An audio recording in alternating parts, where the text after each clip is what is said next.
একটা জিনিস খেয়াল করো, শব্দের শেষে যদি ও থাকে, ও এর আগের অক্ষরটি যদি কনসোনেন্ট হয়, অর্থাৎ এ, ই, আই, ও, ইউ এই পাঁচটা অক্ষর বাদে হয়, তাহলে ই এস যোগ করে প্লুরাল করতে হয়। যেমন ম্যাঙ্গো, ম্যাঙ্গোর শেষে কি আছে? ও আছে, এবং ও এর আগের অক্ষরটি জি, সুতরাং এটা কনসোনেন্ট, তাই ও এর আগে অক্ষরটি কনসোনেন্ট থাকায় এখানে ই এস যোগ করা হলো, ম্যাঙ্গো, ম্যাঙ্গোস।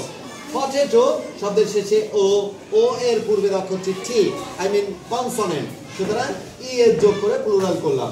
টমেটো, টমেটোর শেষে ও আছে এবং তার আগের অক্ষরটি হচ্ছে টি, অর্থাৎ কনসোনেন্ট, সেজন্য আমরা ই এর যোগ করে প্লুরাল করলাম। কিন্তু এখানে দেখো একটা কথা হচ্ছে, কিন্তু ও এর আগে ভাওয়েল থাকলে শুধুমাত্র এর যোগ করে প্লুরাল করতে হয়।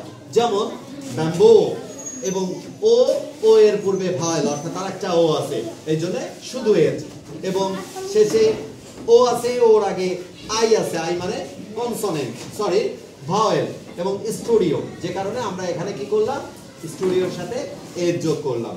তাহলে বোঝা গেল, শব্দের শেষে যদি ও থাকে, ও এর আগের অক্ষরটি যদি কনসোনেন্ট হয়, তাহলে ই এস যোগ করে প্লুরাল করতে হয়। যেমন mango, mangoes, potato, potatoes, tomato, tomatoes.